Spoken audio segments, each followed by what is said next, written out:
Welcome back to the deep dive. Today we're looking at, well, a pretty serious piece of AV gear, the Blustream HMXL66ARC 6x6 matrix. Right.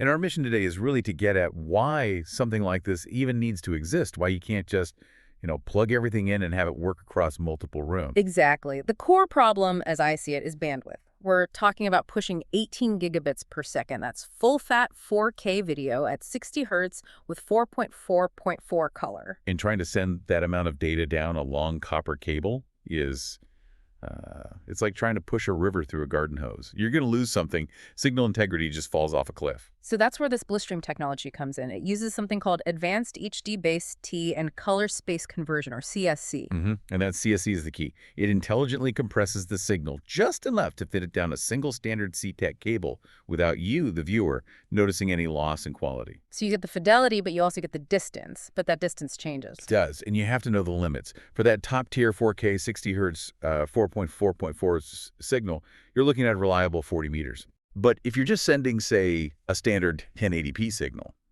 the system can push that all the way out to 70 meters. So it's dynamic, and this isn't just about distance. It's about making sure all that extra information, like HDR, actually makes it to the screen. Exactly.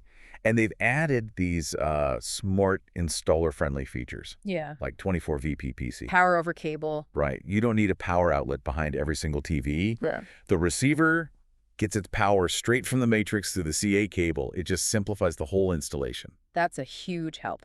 Now let's get into what I think is the real aha feature here. Video smart scaling. This solves the weakest link problem, doesn't it? It absolutely does. Yeah. This is so critical in, a real-world home. Let's say you have a brand new 4K HDR TV in the living room. But an older 1080p screen in the bedroom or the kitchen. Precisely. Without smart scaling, the entire system would have to drop down to 1080p to support that older screen. Right, everyone gets the worst picture. But with scaling, the matrix sends the full 4K signal to the main display, and at the same time, it creates and sends a separate, downscale 1080p signal to the older TV.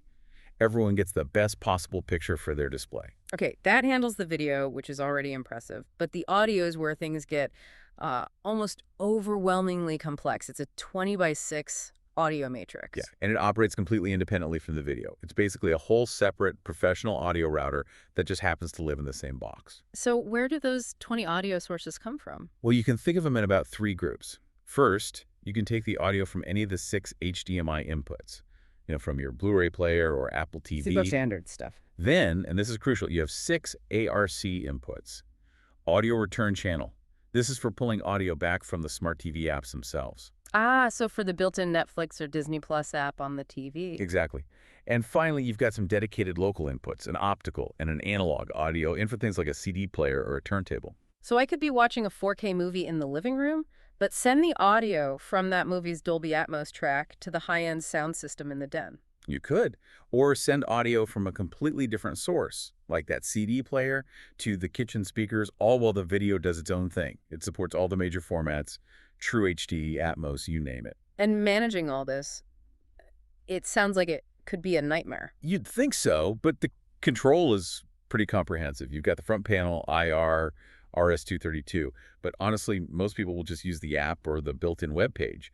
It makes all this routing much more visual and easy to manage. And it's fully compliant with all the modern standards, right? HDCP 2.2 for copy protection, EDN management. Oh yeah, all the boxes are ticked.